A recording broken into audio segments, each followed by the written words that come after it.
Good evening and welcome to Primetime News on Mitv. I'm Victor Daniels. In the news, President Bola Tinubu has vowed to crush terrorism and banditry in Nigeria, calling these threats unacceptable and foreign to the nation's value.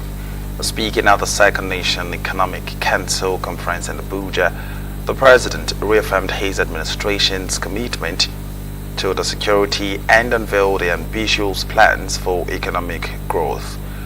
The President Tinubu declared the fight against insecurity the top priority while opening the two-day NEC conference themed Delivering Inclusive Growth and Sustainable National Development, the Renewed Hope National Development Plan 2026-2030. The President also promised the 7 new zones of mechanization for security forces and stressed collective resolve. Shifting to economic wins, the President highlighted the reforms that stabilized the economy and restored a global confidence. President Tinubu urged data-driven decision, peer learning among states, and innovative financing. He expressed optimism in agricultural diversification, including the dairy farming, livestock, and ranching, calling the challenges tough but the opportunities historic. The conference therefore reinforced the shared accountability for measurable outcomes, making a pivotal step in Nigeria's development journey. Vice President Kashim Shettima has urged the governors, ministers, and key public officials to ensure that economic growth translates into real improvement in the everyday lives of Nigerians.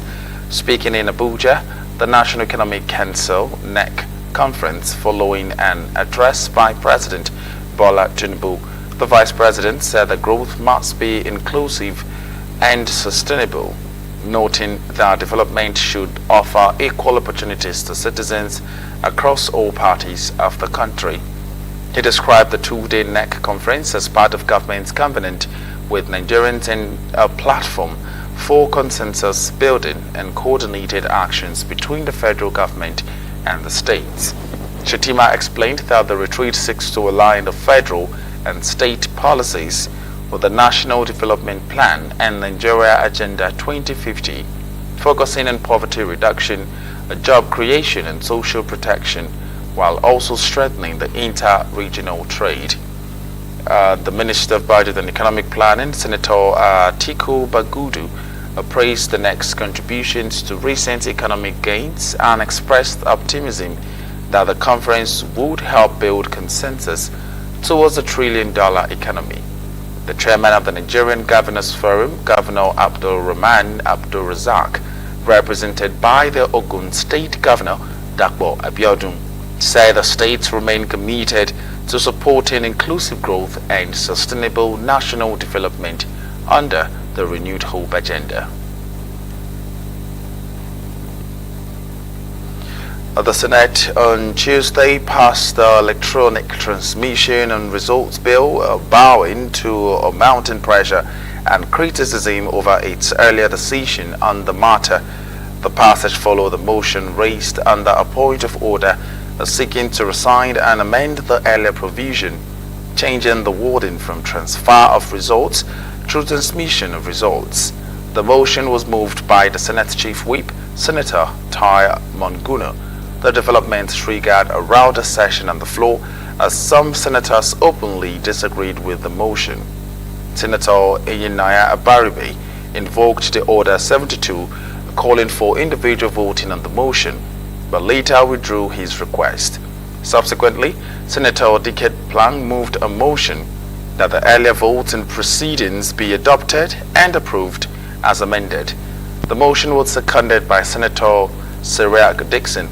And after putting the question to a voice note, the Senate President declared the motion passed, announcing that the membership of the conference committee had been expanded from 9 to 12, with Senator Simon Lalong named as the chairman and others as members.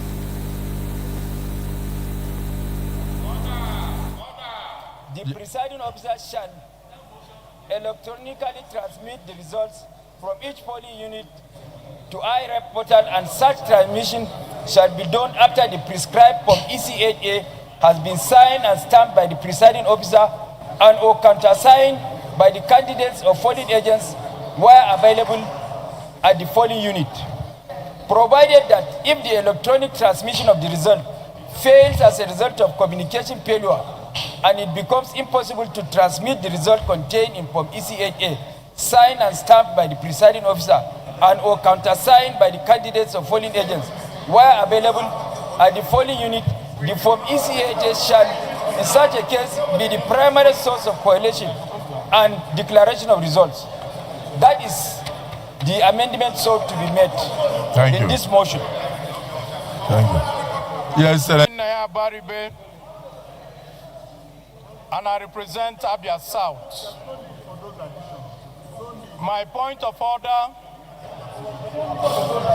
is Order 72, Mr. President.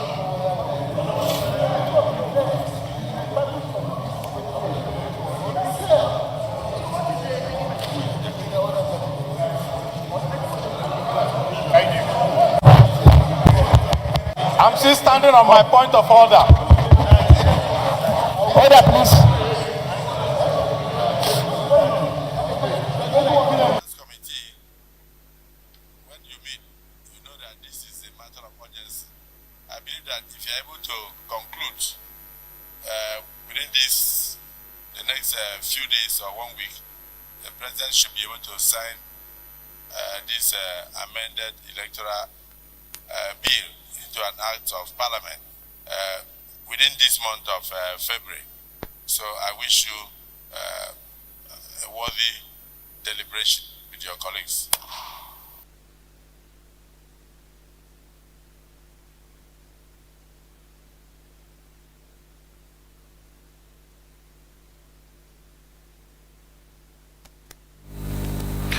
In a related development, the Senate President read a letter from President Bola Tinubu seeking the confirmation of the non-career ambassadors.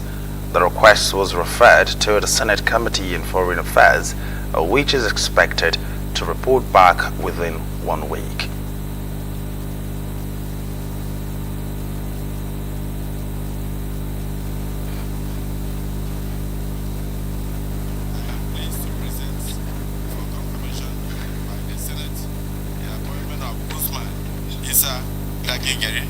Suleiman as career ambassador.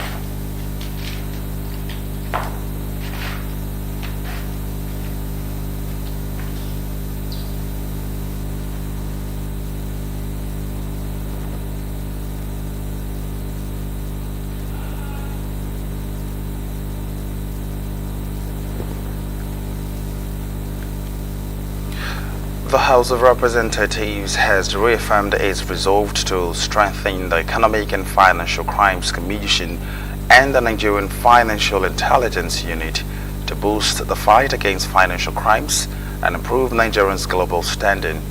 The chairman of the House Committee on Financial Crimes, Honorable Ginger Onwusibe, made this known during the 2026 budget defense session with the two agencies, stressing that effective implementation of the 2026 budget anchored on infrastructure development, food security and microeconomic stability would require a strong institutions and decisive legislative support.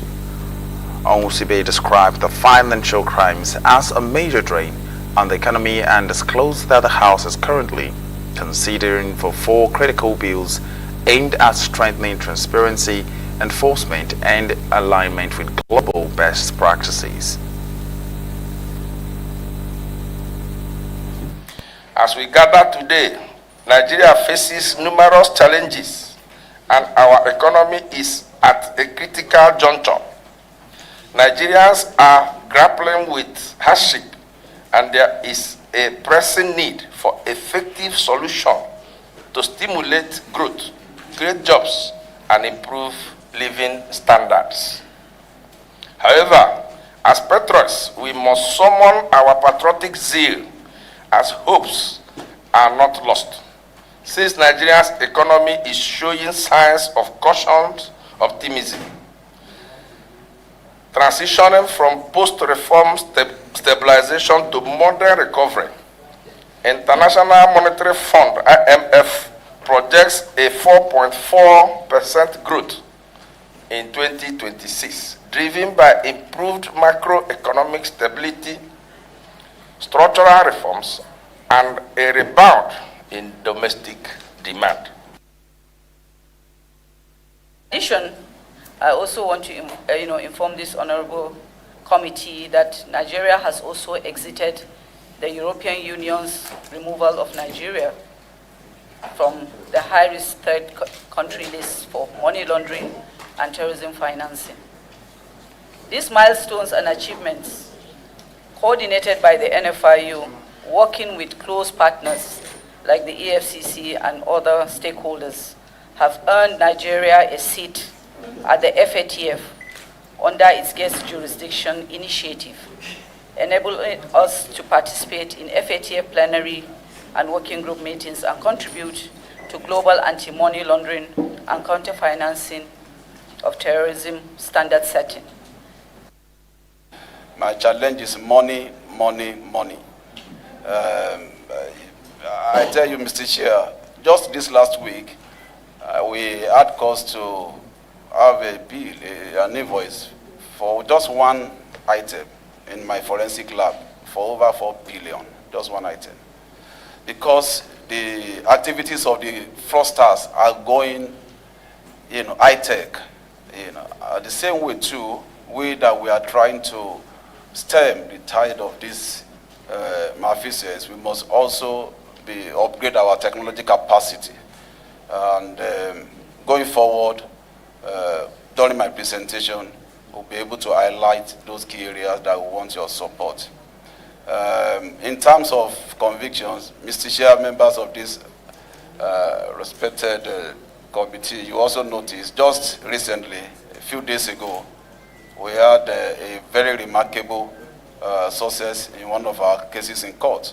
For the first time, we had a conviction. Somebody was sentenced to about 490 years imprisonment. It's a testament to our commitment to this work. The chairman of Health Committee and Healthcare Services, Honorable Amos Gwamna Majaji, has renewed the calls for increased funding for the health sector, lamenting Nigerians' continued failure to meet the 15% budgetary benchmark set by the Abuja Declaration. Speaking during the 2026 budget defense of the Federal Ministry of Health at the National Assembly, Majaji noted the health allocation have remained below 10% for years, despite rising population growth and mounting pressure on healthcare facilities, particularly teaching hospitals and federal medical centers. Presenting the ministry's 228 million naira 2026 budget proposal, the Minister of Health, Professor Muhammad Ali Pate, disclosed that 186 billion naira was earmarked for capital expenditure, alongside the provisions for multilateral funding and overheads and personal costs largely in line with the 2025 budget. He explained that poor releases in the previous fiscal year had led to a rollovers into 2026, stressing that effective implementation depends more on timely releases than allocations. Pate also revealed the new budgetary provisions, including the 2 billion naira for Nigerians hosting of the 5th high-level ministerial meeting on antimicrobial resistance, the first of its kind in Africa.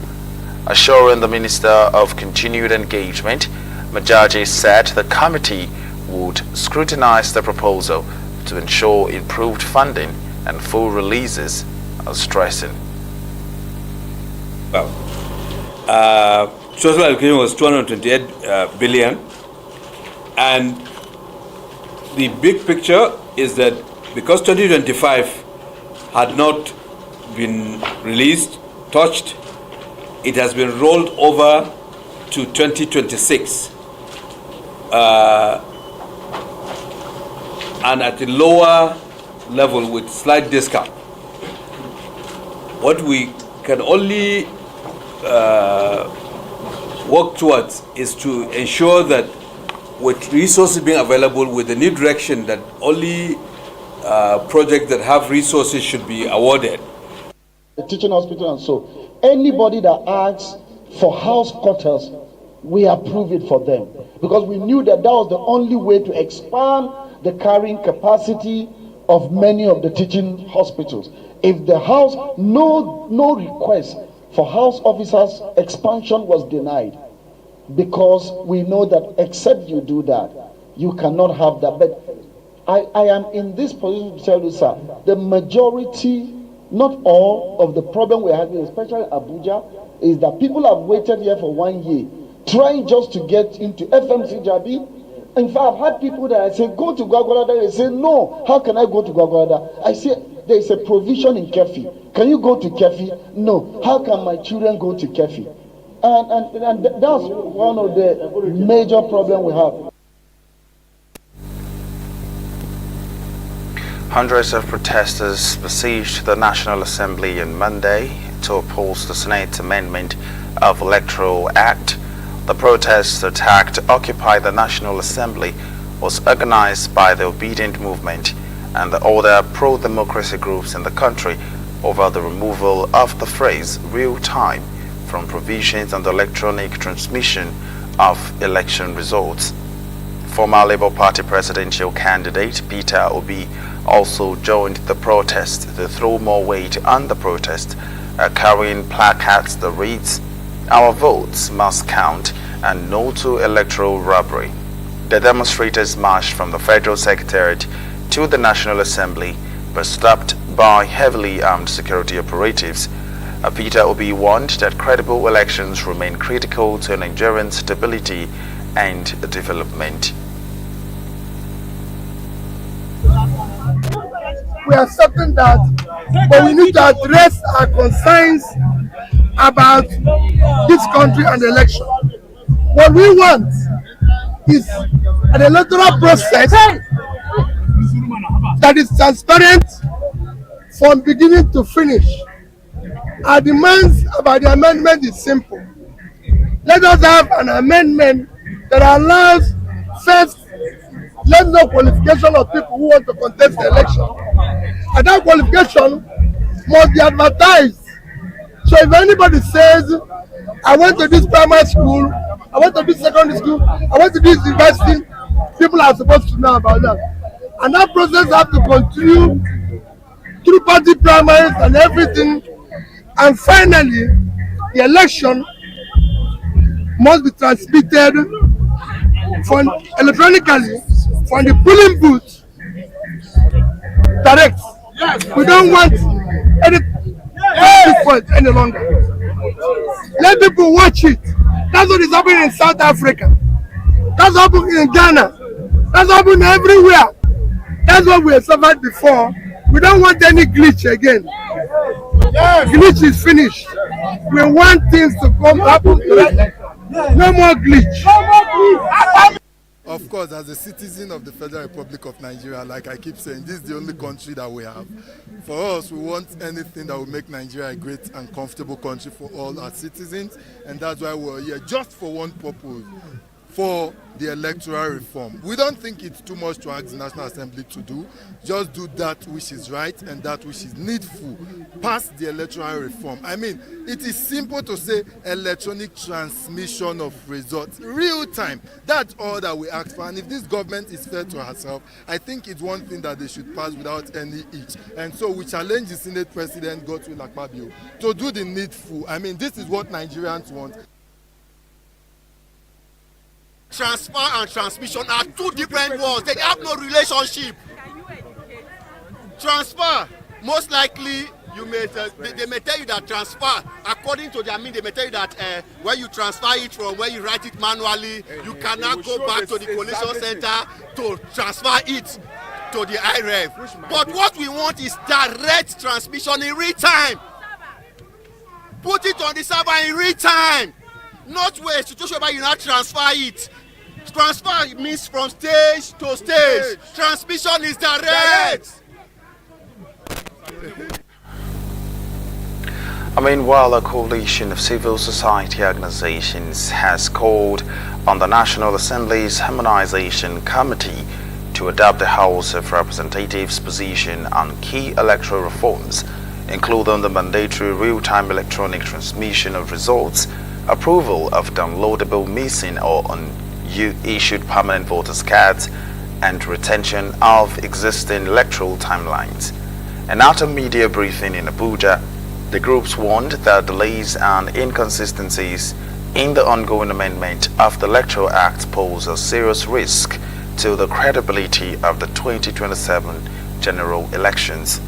They stressed that electoral reforms is fundamental to transparency and democratic stability and should not be undermined by political ambiguity or legislative indecision. On preparations for the 2027 general elections, the groups urged the Independent National Electoral Commission (INEC) to immediately issue the notice of elections in line with Section 28, subsection 1 of the Electoral Act 2022, which requires a notice of 360 days before polls. We call on the conference committee members to approach the harmonization deliberation guided by national interest, institutional integrity, democratic accountability rather than narrow partisan calculations. We reiterate our recommendation that the National Assembly should expeditiously conclude the amendment process and transmit the final bill to the President within 2 weeks.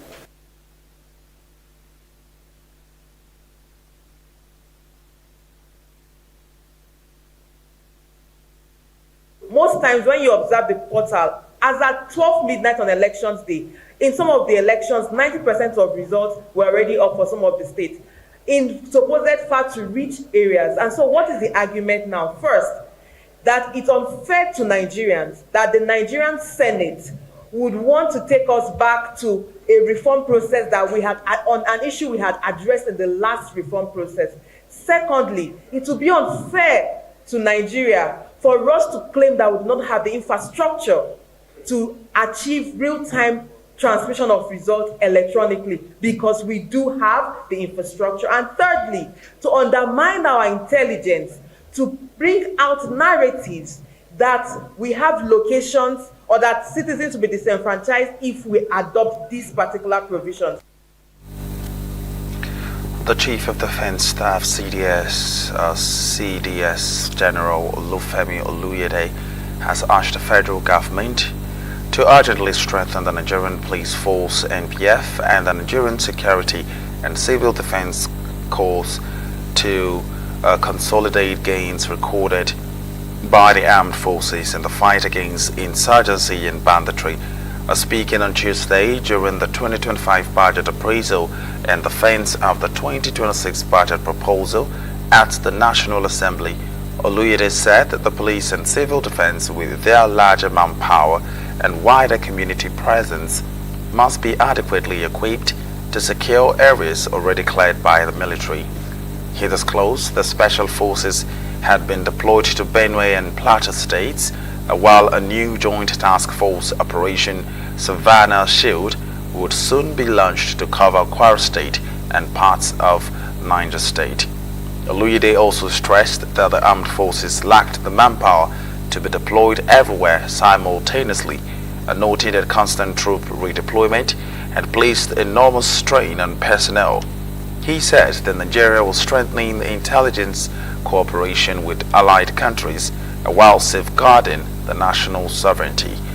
The chairman of the House Committee on Defense, Baba Jimmy Benson, stated that Nigerian security challenges could not be solved through kinetic approaches alone, calling for deeper reforms, a stronger inter-agency coordination, and accountability-driven budgeting. Strengthened to ensure that that area gets better. The Joint Task Force will be named Savannah Shield, and the Joint Task Force Commander has been appointed, and we're trying to see how we can pull resources from other places to ensure that we cover that part. Now we have huge challenges. You're all aware that we're partnering with some allied countries to support us because we have shortfalls in some areas like gathering intelligence because we don't have the platform. That is the truth. But with their coming, we'll get better intelligence and we're acting on them as we get those feedbacks from them. They've been quite helpful, but we're trying to see how we can streamline the ones that are coming because we can't partner with everybody. Our communities, restored livelihoods, and renewed confidence in the authority of the state. In response to these expectations, the National Assembly, within the limits of available national resources, has continued to accord priority to the defense and security sector in successive budgets. However, increased allocations must be matched with measurable outcomes, value for money, and strict adherence to principles of transparency and accountability. The era of input-focused budgeting without commensurate impact is no longer acceptable. The Federal Ministry of Agriculture and Food Security has warned that funding limitations, rising input costs and structural bottlenecks are slowing the efforts to boost domestic food production despite the ongoing interventions aimed at reversing the food insecurity. Presenting the ministry's 2026 budget proposal before a joint session of the Senate and the House of Representatives Committees on Agriculture, the Minister of State, Senator Aliyu Sabi Abdullahi, said the government programs are anchored on President Bola Tinubu's Food Security Emergency Declaration with a focus on scaling output across value chains and strengthening farmers' resilience.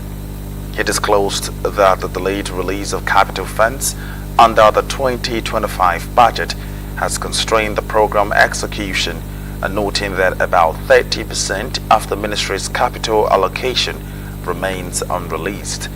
The lawmakers at the session also expressed the concerns over declining allocations to agriculture in the 2026 budget proposal, warning that inadequate and delayed funding could deepen the food insecurity and weaken economic recovery. They urged the increased investment, a timely release of funds and stronger policy support to improve productivity, expand mechanization, and ensure a sustainable food supply nationwide. Nutrition insecurity and erode the broader microeconomic gains anticipated for the year and the 2027 to come. I therefore recommend that the federal government should prioritize adequate budgetary allocation and prompt release of agricultural and sector funds, alongside strengthening implementation mechanism to ensure that agriculture effectively supports economic growth, stabilizes food system, and safeguard national food and nutritional security. That what we have been given thus far, we want to make judicious use of it in terms of its application to support massive production. Now, one of the constraints we will be reporting is the fact that the price of inputs, which is driven by some macroeconomic policies, is still high for farmers and is a major source of concern. So whatever the committee can do to support us in this area. The federal government has stated that the 2026 budget is designed to deepen economic reforms, strengthen the fiscal discipline, and ensure efficient use of limited national resources. Speaking at a public hearing on the 2026 appropriation bill at the National Assembly, the Minister of State for Finance, Dr. Doris Nkiruka Ozoka Anite, said the government's focus has shifted from budget formulation to delivering measurable outcomes. She described the 2026 as a year of consolidation, with projections by the Ministry of Finance and the Central Bank of Nigeria placing economic growth at 4.49%, driven by improved revenue performance and stronger coordination between the fiscal and monetary authorities. The minister said Nigeria's external reserves have risen above $40 billion, while increased revenues have boosted monthly FARC allocations to states, creating more fiscal space at the sub-national level. Representing the Senate President, the Deputy Senate President, Senator Jibrin Barrow, said the 2026 budget is about spending better and not spending more, and must translate into tangible benefits for Nigerians. The chairman of the Senate Committee on Appropriation, Senator Solomon Adiola, said the budget is based on key assumptions, including a 16.5% inflation target, an exchange rate of 1,400 naira to the dollar, oil production of 1.84 million barrels per day, and a benchmark oil price of $64.85 per barrel.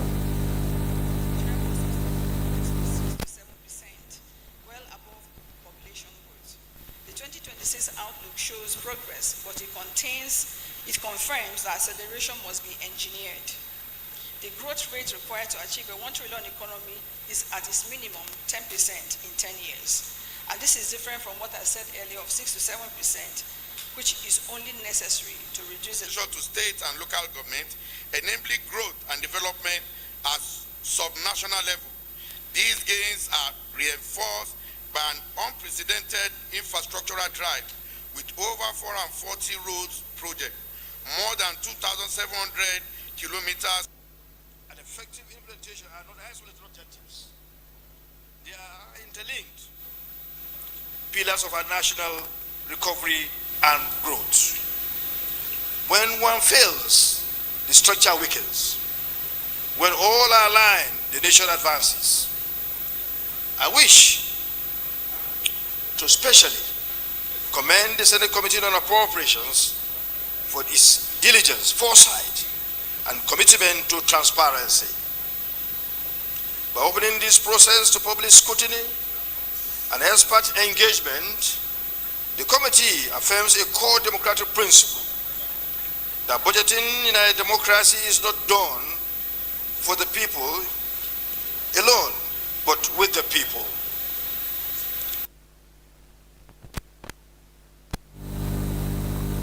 The federal government has reiterated its commitment to strengthening Nigerians' business environment through reforms that make enterprise registration easier and more transparent. The Minister of Industry, Trade and Investment, Jumoke Duole, gave the assurance at the Corporate Affairs Commission CAC 35th year anniversary lecture in Abuja.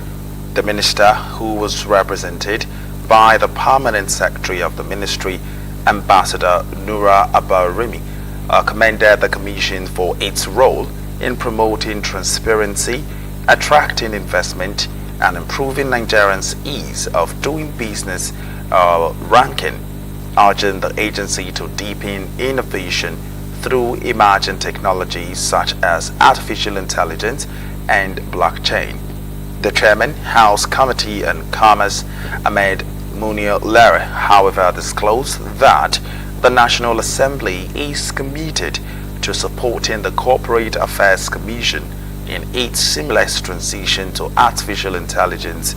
Re-register the General of the Commission, Hosseini Ishaq Magaji, announced the free registration for 3,500 small businesses nationwide. He said the initiative is aimed at supporting the entrepreneurs and encouraging more businesses to formalize their operations. The reforms and digital innovations introduced by the Corporate Affairs Commission are therefore expected to accelerate business formalization, boost investor confidence, and further position Nigeria as a competitive destination for enterprise growth. We are not only celebrating an institution, but a vision that has shaped the corporate landscape of Nigeria for over 3 decades. Since establishment in 1990, The Corporate Affairs Commission has been the custodian of corporate regulations and records in Nigeria. From the days of manual registration to the present era of digital transformation, the Commission has continuously evolved to meet the dynamic needs of the economy. It has, among other things, provided the transparent framework for business registration. It has also promoted accountability in corporate practice and governance, and also simplified processes to enable entrepreneurs formalize businesses with great ease. I am honored to celebrate the anniversary of the corporate affairs as the backbone of the Nigerian enterprise. Through the implementation of the CAMA 2020, the CAC has modernized business registration, slashed bureaucratic delays, and embraced the digital frontier. By simplifying the path from idea to incorporation, you have empowered millions of entrepreneurs to move from the informal sector into the structured economy. I see a future where ECOWAS shall truly be integrated with the West Africa Corporate Affairs Commission headquartered in Nigeria, backed with an ECOWAS stock market to expand entrepreneurs' capital base within ECOWAS communities, becoming a dominant player in the Africa continental trade area and the global market square. Distinguished guests, the CAC journey at 35 is a story of vision, courage, driven by technology, efficiency, transparency, and global standards. In the spirit of this celebration, the management of CAC has approved the following initiatives: free business name registration for 3,500 small businesses to be distributed across the 36 states of the Federation and the Federal Capital Territory. Scholarship for 6 best corporate law students, each from the 6 campuses of Nigerian Law School for the year 2026 in support of corporate law studies.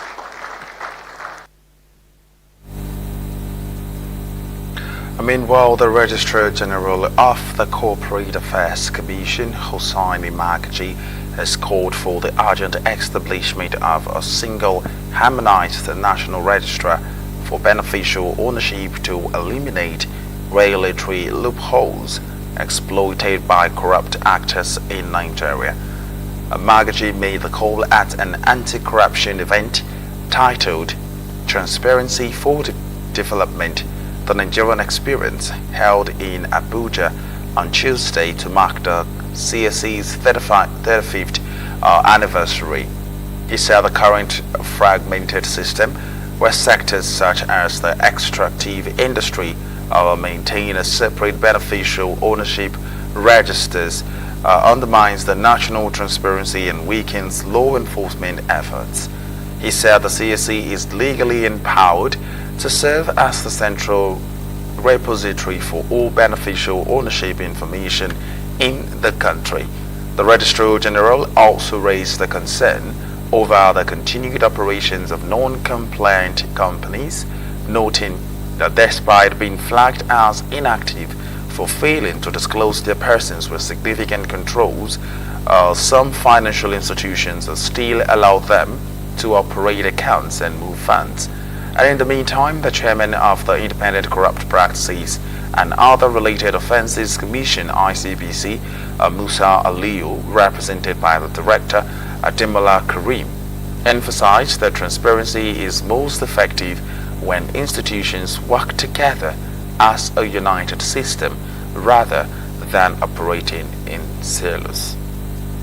Corporate Affairs Commission, we are not merely making an institutional milestone.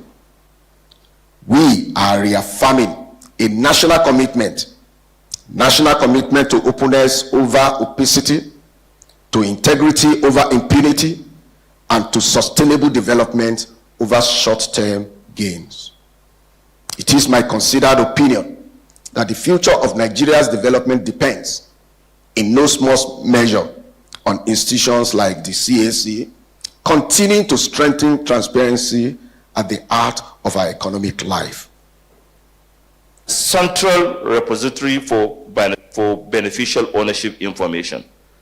We need your support, your voice, your advocacy, and your national backing to push for this reform in the national interest. A single register will enhance transparency, improve verification, reduce abuse, and strengthen Nigerians' compliance with global anti-money laundering standards. Distinguished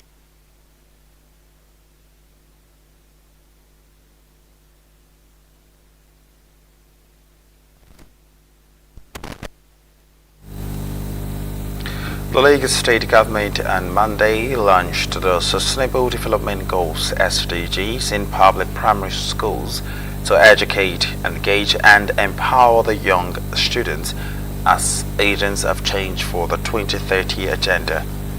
The initiative focuses on instilling sustainability, environmental protection, and social responsibility, complementing the state's educational, developmental, and HCD 2.0 goals. The special advisor to the governor on SDG, Dr.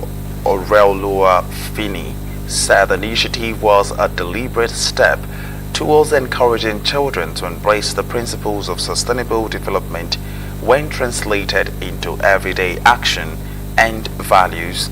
Dr. Fini, who was represented by the permanent secretary in the office of the SDGs, Kapfa Sarumi, stated that the state government was committed to expanding the SDG to primary schools to inculcate sustainable habits early.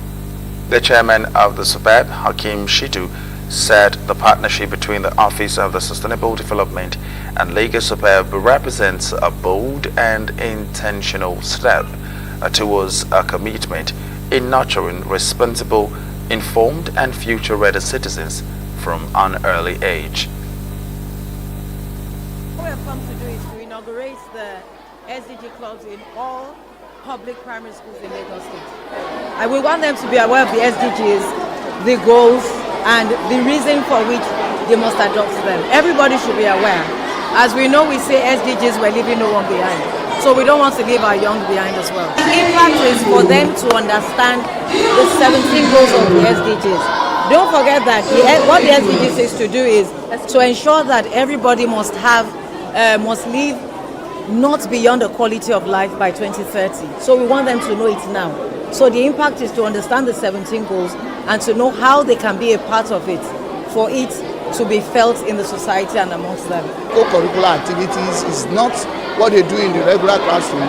So we achieve this through the establishment of clubs, and that is exactly what the SDG office in collaboration with the board has come to inaugurate today. So the parents are going to be very key into whatever we do. In fact, at the end of the day, the learning that will take place because of these club activities in our various schools, the children will later now become teachers to their parents, particularly on the sustainable development goals. It is a global, we have global problem all over, globally. And we have to take them, we have to carry them along in a very young manner so that they will understand before they grow and they will not be able to do the mistakes we've done in the past. That is the whole world. And the children now, they will know that it's not easy to to waste what they call it, the plastics, to throw away certain things on the road, or to misuse, or to burn tire in the distance. So these are the SDG that really stands for. They know that there's a club called SDG in the primary school, and they will join. Their teachers are there. They've been involved in training in SDG, so they impact that to them. So definitely they take a lot along with them to their schools. To set up this club, we don't expect that you gather all the students and started using them to form club. No, start from the most brilliant, maybe 10, maybe 20, maybe those who are here. Make sure you make them part of the club. When they understand it, they will impact their colleagues. We have gender equality, which means boys and girls should be treated equally. No matter their age, what they can do, we should appreciate girls, what they do at home. Education is also important for everybody, regardless of background or circumstance. For example, children that are from poor home, if you register them in public school, they can prosper, they can become great tomorrow. The Nigerian Association of Chambers of Commerce, Industry, Mines and Agriculture has reaffirmed its commitment to supporting electricity solutions that will ease the burden of doing business across the country. The president of the NATSIMA, Engineer Jami Ibrahim, made this known during a strategy meeting with the members of the DMCA Energy in Lagos, where he urged energy solution providers to work diligently to unlock the vast potential within the organized private sector in pursuit of the national economic growth. Engineer Ibrahim described President Bola Ahmed Tinubu's $1 trillion economic target as bold but achievable, noting that its realization depends on the collective efforts of stakeholders to harness emerging opportunities and drive sustainable development. He also called for the creation of a more conducive business environment, particularly for manufacturers, stressing that reliable and affordable power supply remains critical to improving productivity and competitiveness. The Director General of NATSIMA, Olushola Obadimu, stated that the association would continue to promote businesses' development initiatives and economic expansion, while emphasizing the need to strengthen the economy through solutions that sustain an enabling environment for enterprises. In his remark, the Chief Executive Officer of DMCA Energy, Amabi Christopher, said the company's power solutions are designed to support economic growth while promoting environmentally sustainable practices. He added that improved and reliable electricity supply would enable small and medium-scale enterprises to thrive and enhance the overall business performance. We'll go through, we check, confirm, before we now say push it out there into the general public. Because the public is very sensitive, especially to issue that is crucial, like this power. Because everybody, energy is an issue for everybody. Because when you call someone, oh sorry, my phone, the battery is destroyed. So this one that you are saying, we would like to go through with you and test it, so that the platform of NATSIMA can vouch and verify, confirm. Because we also have other levels and other layers, of reporting.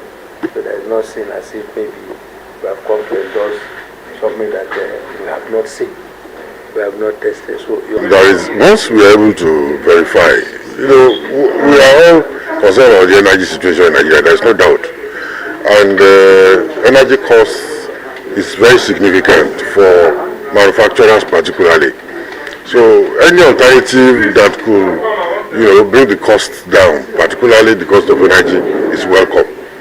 And if this alternative has been verified, we will be excited by it, and we will encourage it. And if that is the case, we will encourage our members to adopt it. That's it. Anything that will enhance efficiency, energy-wise, will be acceptable and encouraged by us. That's a fact. Thing on board is affordability and availability. Because the moment power is available and it's affordable, then SMEs will grow. Because the truth of the matter is that every business anchors on power and affordable energy. So that is why in our in our business plan or business model, we actually wanted to start off taking from 1 megawatt. But we have also considered that most SMEs cannot consume up to 1 megawatt, which is 1000 kVA kilowatts. So we have broken it down to accommodate as many as possible. That even if it is 50 kilowatt now is our barest minimum. So meaning that if you have any facility that can take 50 kilowatts, you are qualified. But anything less than 50 kilowatts, even if it's 45 kilowatts, you cannot qualify from DMCA. So if you want to offtake this energy, we have brought it down to 50 kilowatt and above. So meaning that you can offtake 50 kilowatt, 100, 200, 500, 800, 1000, 2000, 10 megawatts, 20 megawatts, whatever capacity you want, DMCA will be able to do justice to that. So that's the solution we are bringing to accommodate everybody. Okay, good. The Nigerian Labour Congress NLC has called on the National Butchers Union of Nigeria to uphold equity, fairness, justice, and the welfare of its members to promote unity within the association. The chairperson of the NLC Lagos State chapter, Fumi Sesi, made the appeal during the inauguration of the Lagos State chapter of the Butchers Union. She emphasized that a divided house cannot stand and advised the newly elected executive members to carry all members along with their leadership. Sesi stressed that inclusive leadership and mutual understanding among members would strengthen the union and enhance its effectiveness in protecting the workers' interests. The national president of the union, John Osamide Adun, urged the Lagos State chairman to operate an open-door policy that would allow every member to be heard and ensure that no one is sidelined. The General Secretary, Babatunde Kuye, appealed to the Lagos State government to give the union a listening ear in addressing its challenges.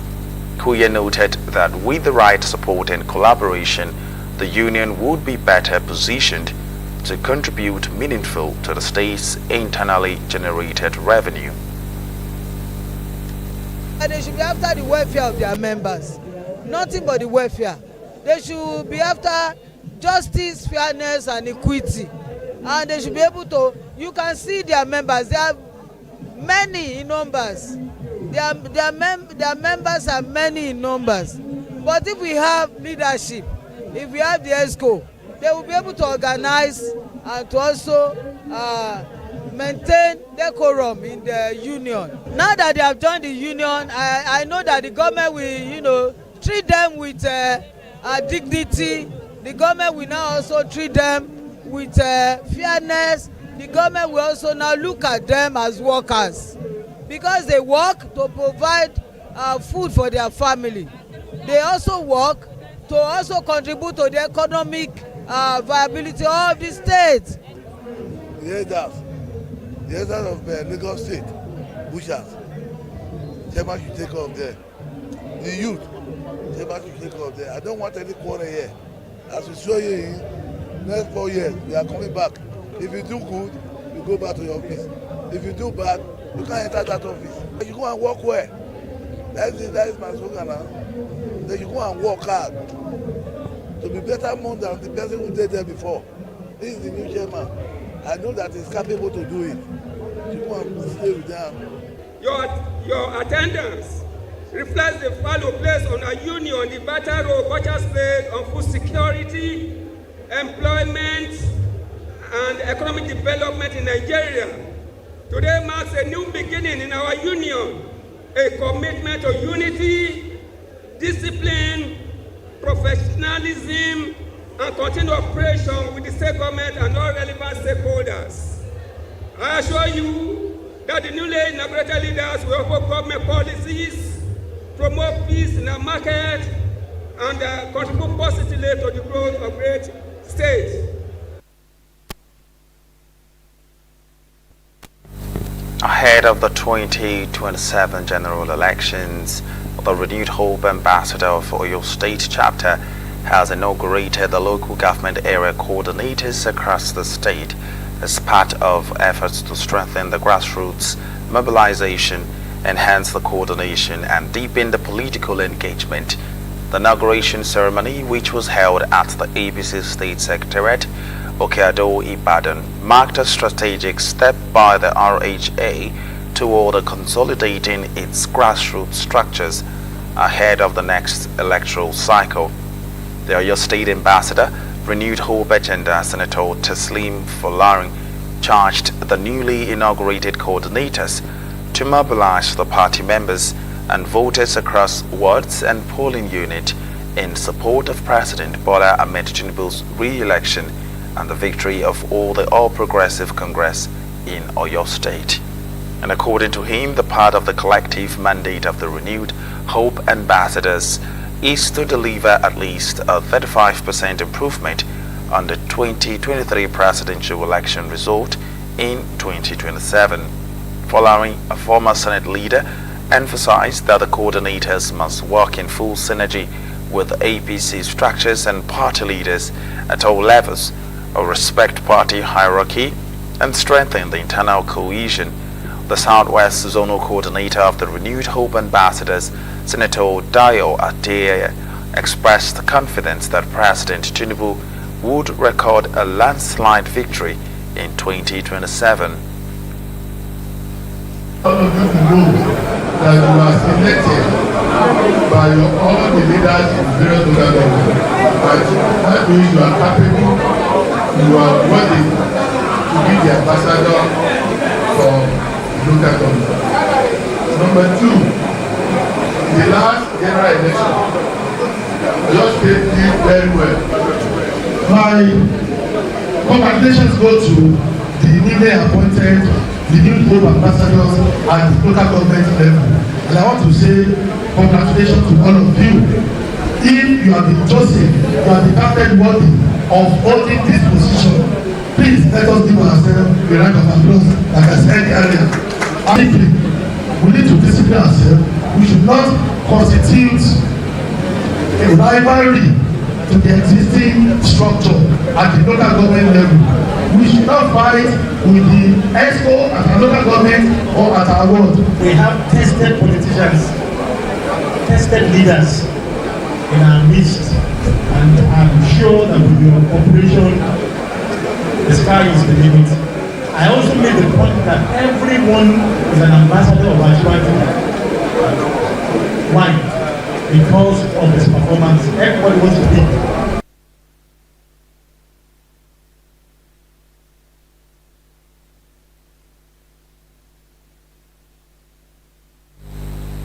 And with nearly 50 million Nigerians, which is about 24% of the population, practicing open defecation, the call for an open defecation-free environment is getting louder. This was highlighted at the investiture of the new chartered club of Lions District 404A3 Nigeria, a Lagos Ikoyi Diamond Lions Club in Lagos, where the guest speaker, Dr. Walter Olatunde, advocated the urgent need for action.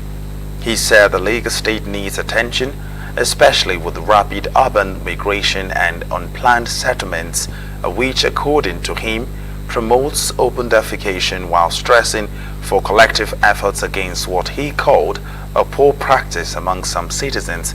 Dr. Olatunde, a mainland that northern states like Katsina and Jigawa lead in open defecation-free compliance, but more awareness are needed. The district governor of Lions 404A3 Nigeria, Mary Onu, praised the new club's environmental efforts, aligning with Lions International's global causes. Meanwhile, the president of Ikoyi Lions, Oladipo, said that clean toilets in public facilities are the core project for the service year. He said the effect of open defecation are severe as it spreads waterborne diseases, contaminates water and soil, increases assault risk, and hurts economic growth. The need for a lot of more awareness. People need to be educated as to why we should not defecate in open spaces. 1, 2. We must have improved building codes where it's anybody building any public facility, make sure there are adequate toilets open to the public for their use, so that they don't have to use the open spaces for defecation. Incidentally, Architect Louis is basically sponsoring that theme to try and reduce the open defecation problem that we have here in Nigeria.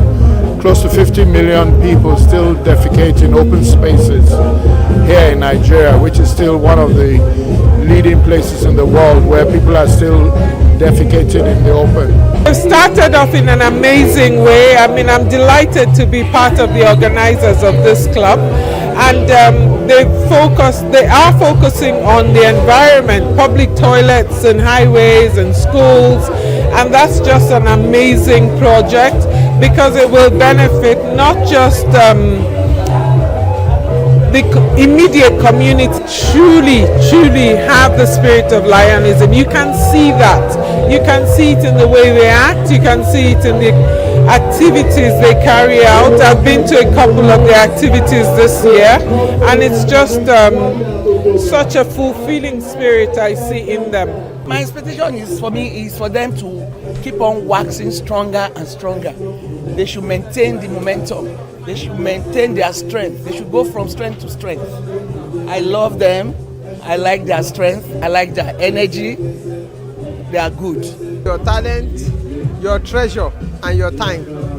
And these 3 T's are required components of achieving anything for Lions. So I believe that we are going to use all the capacity we have. And if you can see today, we've achieved a lot. Need in society. It's a requirement to make a cleaner, more healthier, hygienic environment. And in other countries, we have fantastic facilities. But in Nigeria, we don't have it. And people naturally believe our toilets should be smelly, stinking, and filled with flies. And then on our road trips, we find ourselves in situations where that it's unpalatable. And there seems to be a preponderance of open defecation, which leads to cholera and typhoid. And people don't realize that these are diseases that are communicable due to not treating, waste. And what I believe is that we want to start an initiative where we can have these facilities in all aspects, in all areas of Nigeria, both the urban sector and the rural area. We believe that the government should involve. We believe that we should partner with them. We believe we should engage them. And that's it on the local news. We now take a short break. When we'll come back, we'll give you some stories in the foreign scene. This Ramadan, tensions rise and hearts are tested. 2 rival sisters can love in what pride broke. A defiant daughter, will she earn forgiveness? A young bride, can her faith bring her husband back? A wealthy businessman forced to rediscover family. An influencer torn between friendship and fame.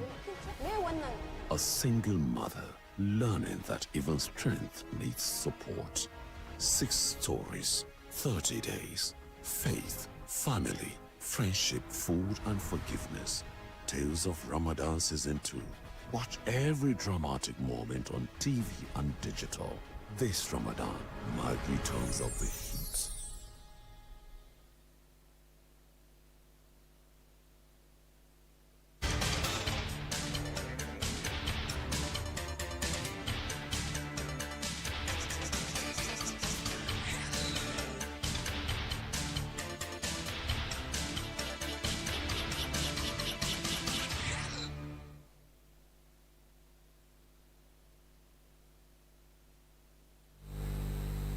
Welcome back in foreign scene. Heavy security has been deployed, and after a sustained gunshot were heard near the central prison in Guinea's capital, Conakry, according to the media report. It was unclear who was shooting or what triggered the gunfire on Tuesday, but there was no immediate comment from the authorities. A witness reported seeing several military pickup trucks carrying armed security forces and a machine gun mounted armored carrier deployed around the central administrative district of Kaloum, the Reuters news agency reported. The presidential palace is also located in Kaloum. A security detail made up of police officers and special forces blocked access to the area leading to the prison on Tuesday morning. An AFP news agency journalist reported that although all routes to the prison were later reopened, but at the least 3 armored vehicles belonging to the special forces were also visible in front of the prison and 3 ambulances. We'll now take a short break where we'll come back, we'll take some stories on sport.